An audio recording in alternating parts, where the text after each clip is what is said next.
ನಾಳೆ ಕರ್ನಾಟಕ ರಾಜ್ಯದ ಮಹಾಜನತೆಗೆ ಏನು ಭ್ರಷ್ಟಾಚಾರಿಗಳಿಂದ ಭ್ರಷ್ಟಾಚಾರವನ್ನು ಮುಚ್ಚಾಕೊಳ್ಳಿಕ್ಕೆ ಮಾಡ್ತಾರಂತ ಒಂದು ಪಾದಯಾತ್ರೆಗೆ ನಾವು ಉತ್ತರವನ್ನು ಕೊಡಲಿಕ್ಕೆ, ಪ್ರಶ್ನೆಗಳನ್ನು ಕೇಳಲಿಕ್ಕೆ ಈ ಜನ ಆಂದೋಲನ ಕಾರ್ಯಕ್ರಮವನ್ನು ಹಮ್ಮಿಕೊಂಡಿದ್ದೇವೆ. ಪಾಪದ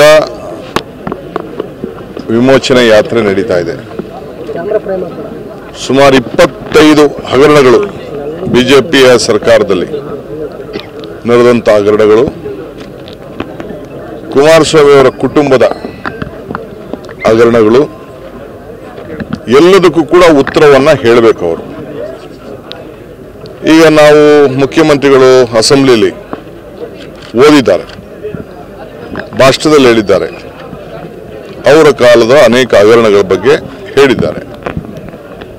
ಅದಕ್ಕೂ ತನಿಖೆಯನ್ನ ನಡೀತಾ ಇದೆ. ಕೆಲವು ಮುಚ್ಚಾಕಿ ಪ್ರಯತ್ನವನ್ನು ಮಾಡೋದು ನಾವು ಈಚೆ ಬಿಚ್ಚಿಟ್ಟಿದ್ದೀವಿ. ಅದನ್ನೆಲ್ಲ ಅದ್ರ ಬಗ್ಗೆ ಯಾರ್ಯಾರ್ದು ಎಷ್ಟೆಷ್ಟು ಪಾಲ್ದಾರರು, ಯಾರ್ಯಾರ್ದು ಎಷ್ಟೆಷ್ಟು ಹೋಯ್ತು, ಯಾರು ತಲುಪಿದ್ರು, ಯಾರು ರಾಜ್ಯದ ಮುಖ್ಯಮಂತ್ರಿ ಆಗಿದ್ರು, ಯಾರು ಮಂತ್ರಿ ಆಗಿದ್ರು, ಇದನ್ನ ರಾಜ್ಯದ ಜನತೆಗೆ ಅವರೇ ತಿಳಿಸ್ಬೇಕು.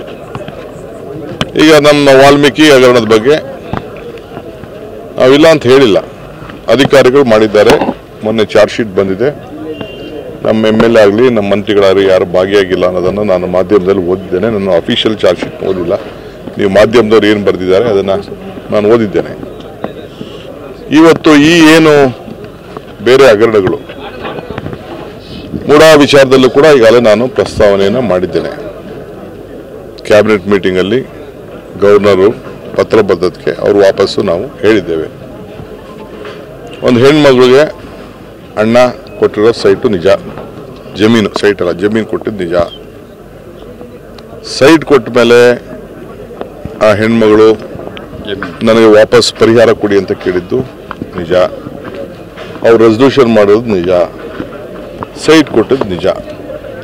ಕೊಡಬೇಕಾದ್ರೆ ಎಲ್ಲಿ ಕೊಡಿ ಅಂತ ಕೇಳಿಲ್ಲ. ಬೇಕಾದಷ್ಟು ಹಗರಣಗಳಿದೆ, ಬೇರೆ ಬೇರೆ ಸೈಟ್ ಕೊಟ್ಟದ್ದು ಮಾಡಿದ್ದು ಎಲ್ಲ ಕೂಡ ಬೇಕಾದಷ್ಟು ಇರ್ಬೋದು. ನಾನಿಲ್ಲ ಅಂತ ಹೇಳಿದಿಲ್ಲ. ಅದನ್ನೆಲ್ಲ ತನಿಖೆಯನ್ನು ಮುಖ್ಯಮಂತ್ರಿಗಳು ಮಾಡಿಸ್ತಾ ಇದ್ದಾರೆ. ಕಮಿಷನ್ ಕೂಡ ನೇಮಕ ಆಗಿದೆ. ಯಾರು ತಪ್ಪಿಸ್ತಂದ್ರೆ ಕಾನೂನು ಏನು ಬೇಕಾದ್ರೂ ಕ್ರಮ ಕೇಳೋದು. ಮುಖ್ಯಮಂತ್ರಿ ಕುಟುಂಬದಲ್ಲಿ ಕೊಡಬೇಕಾದ್ರೆ ಏನಾದ್ರು ತಪ್ಪಿದ್ರು ಕೂಡ ತನಿಖೆ ಆಗಲಿ. ಅವ್ರೇನು ಬೇಡ ಅಂತ ಏನು ಹೇಳ್ತಾರೆ. ತನಿಖೆ ಅಂದರೆ ಎಲ್ಲದಕ್ಕೂ ಕೂಡ ಒಳಗಿರ್ತದೆ.